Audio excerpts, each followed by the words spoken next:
नमस्कार मंडळी, स्वागत आहे तुमचं जावा जावा किचन रेसिपीमध्ये. आज आपण बघणार आहोत रव्यापासून बनणारा उत्तप्पा. त्यासाठी लागणारे साहित्य: रवा घेतलेला आहे आपण 2 वाटी. तो 2 वाटी रवा चाळूनच घेतलेला आहे मी, आणि टोपामध्ये घेतल्यानंतर ते 2-3 पाण्याने मी स्वच्छ धुवून घेतलेला आहे तो रवा.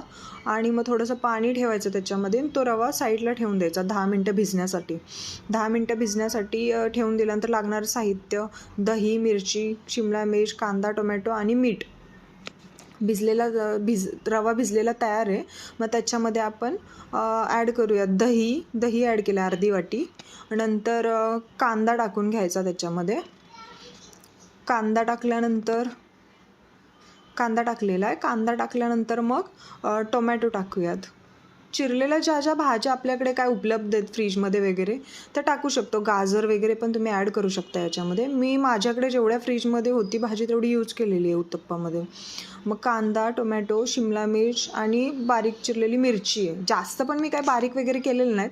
मुलं आहेत माझ्या घरात लहान, त्याच्यामुळे मग मी थोडीशी मीडियमच ठेवते की जेणेकरून ते आपल्याला चारताना वगैरे त्यांना साईडला काढू शकतो आपण मिरची वगैरे.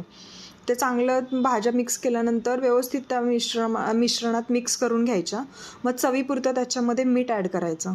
मीठ ॲड करून झाल्यानंतर ते मिश्रण तयार आहे आपल्याला उत्तप्पा बनवण्यासाठी.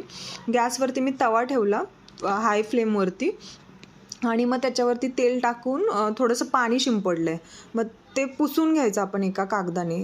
असं केल्याने काय होतं, तुम्ही काहीही बनवत असाल, उत्तप्पा किंवा डोसा वगैरे बनवत असाल तरी तो तव्याला असं चिकटत नाही. काहींचा प्रॉब्लेम होतो की ते उलटी परत हे करता येत नाही, उलटता येत नाही आपल्याला. मग त्याच्यासाठी ती अशी पद्धत यूज केली ना की ते चिकटत नाही. बघू शकता तुम्ही किती छान पद्धतीनं ते सुटलेलं आहे. अजिबात चिकटलेलं वगैरे काही नाही आहे. आणि मग तयार आहे आपला रव्यापासून बनणारा झटपटीत उत्तप्पा.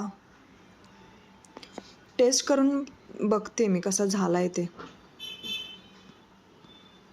छान बनलेला आहे उत्तप्पा. तर like and share and subscribe.